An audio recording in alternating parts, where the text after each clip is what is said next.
Assalamu alaikum warahmatullahi wabarakatuh. Today I'm going to be talking about building habits in time for Ramadan.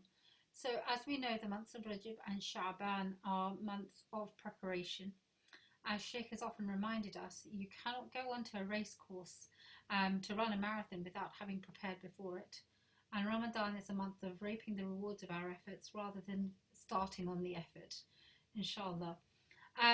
Often we encounter obstacles such as willpower, motivation, consistency. But I hope to show you today that actually willpower, motivation, many of the obstacles are obstacles that we create in our mind. And I hope to show you, inshallah, how we can address some of these issues. So there are three main components to establishing a new habit. The first is the intention. After the intention is the environment, and the third aspect is creating an effortless recipe. So regarding intention, this is really the cornerstone of everything that we do. As we know from the famous hadith in Bukhari, the Prophet ﷺ said, verily actions are by intention, and every man shall have that which he intended. And expanding upon this, Ibn Atta'illah Sikandari rahimahullah said that actions are like lifeless souls, lifeless bodies, the soul of which is the intention. And so by this we transform our ordinary actions into acts of worship, and we transform simple acts of worship into actions of multiple reward. So the first thing is defining what actions we want to achieve, what are our goals, and how are we going to set the intention. So you may, for example, decide that you want to do a dhikr of 100 istighfar after every Fajr Salah, and you might make the intention that you are following the Sunnah. You might make the intention that you are going to be in the remembrance of Allah subhanahu wa ta'ala, that you are seeking forgiveness, that you are seeking His provision, that you are seeking closeness to Him, subhanahu wa ta'ala, and that you are hoping to amend your ways. There are many, many things that we could bring under this intention. And Allah subhanahu wa ta'ala, in His infinite mercy, will reward us according to His measure, according to the intention, the strength and level of the intention. And of course, that reward is multiplied for us in Ramadan.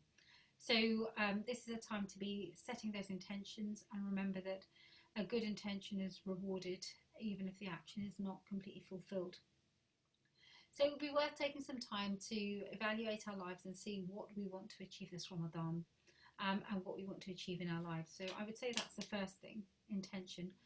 Now the second thing is about the environment. So what is our environment? Is our environment conducive to the goals that we want to achieve? A simple example is that if you want to get out of the house quickly and effectively in the morning, you need to make sure that your coat, your shoes, and your car keys are in the right place, that your work clothes are ready to go the night before. Now, if you find that your car keys are buried inside the kitchen drawer, and you don't keep your shoes in a set place, and you haven't laid out your clothes the night before, you're going to be using up a lot of mental energy trying to achieve these things and putting a lot of strain on yourself, which make things a lot harder. However, if you were to place your shoes and your coat in one place, lay out your clothes the night before, and have your keys in a set place, such as in your handbag, in your wallet, or in your dressing table, you'll find that inshallah you leave home very efficiently.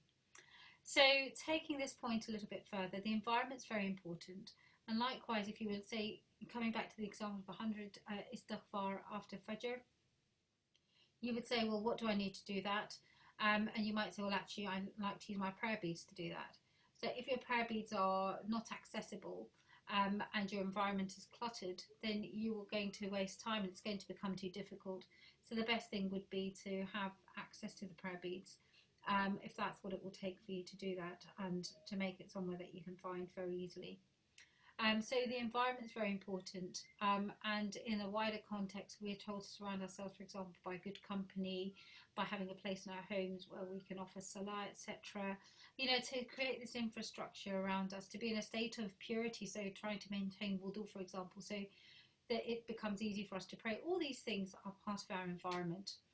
Now the third thing, which I think inshallah will be the deal breaker, is about making new habits effortless. So traditionally we've been told that it takes 21 days or 40 days to form a new habit. Now, alhamdulillah, the good news here is that actually this isn't really grounded in science.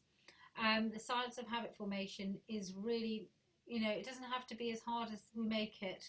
It doesn't have to be a slog. It really is about how effortless we make it.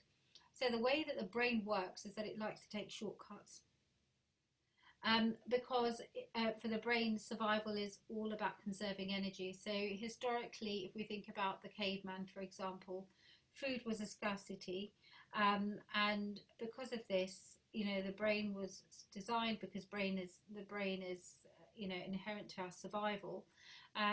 You would want to conserve energy because you might not have enough food to be able to survive. I mean, it's a very simplistic model. But we can still extrapolate this to modern living. So from that point of view, the brain likes to take shortcuts. So anything that we make cumbersome or difficult, it is going to put that off. So coming back to the example of the car keys, if you're making it difficult, it's going to be a faff in the morning. Ultimately you may have no choice but to get into work, but say it was a voluntary thing and you were going to go and visit your family or something, isn't necessarily voluntary, but it was something out of your own volition, and it's not something that you were forced to do, then chances are you may or may not achieve it.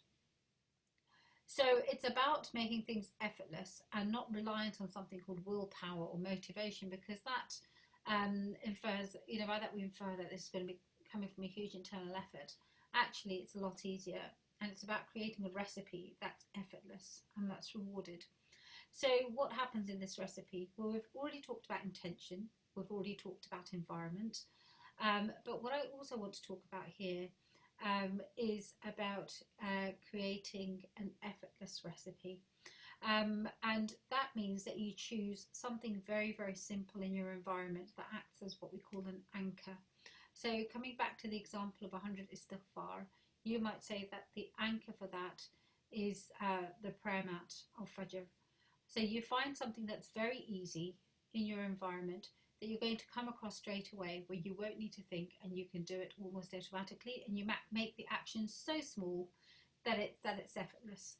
So say you want to be reciting 100 istighfar during Ramadan, you might say, well, the easiest thing for me at Fajr time is to make my prayer mat the anchor. So on that prayer mat, you might leave your prayer beads on there, and the action that you're going to take is every time you do your taslim at the end of Salah, you're just going to pick up the prayer bead. You might not even say astaghfirullah, but you would just make the action of doing that. And then you're going to link that in with a reward. So there are many ways you can do this. Obviously, COVID living means that the reward system might be slightly different. However, one of the easiest ways of setting up a psychological reward system would be that you take a jar, and in that jar you might place a token or a coin or a slip of paper every time you do it. And as you see that jar filling up, it is going to give you the positive feedback cycle that you need to, inshallah, perpetuate that action and to make it constant. So inshallah, you see that, and as you see it, you will find that in no time at all you'll be starting to pick up that prayer bead. You might even say astaghfirullah, and as you do that, you inshallah then amp up your action until you've established the habit, and inshallah once that jar is full, you get yourself some sort of treat. So now I'm going to take you through the hadith of the Prophet ﷺ, where he said that the most beloved actions to Allah subhanahu wa ta'ala are those that are small and consistent. So this is what I'm talking about: long-lasting change, not conquering mountains all at once. It's step by step, and it's pigeon steps that make the longest lasting changes. So I hope inshallah that we can set between 3 to 5 intentions of things that we would like to achieve this Ramadan.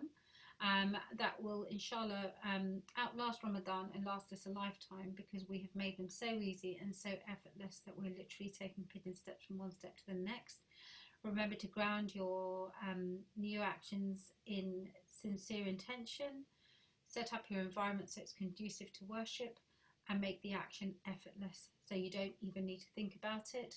You don't need to, literally, you may not need to do more than raise a finger. So with this, inshallah, I pray that Allah subhanahu wa ta'ala accepts all our deeds and we have a fruitful Ramadan. Jazakumullah khairan. Assalamu alaikum wa rahmatullah.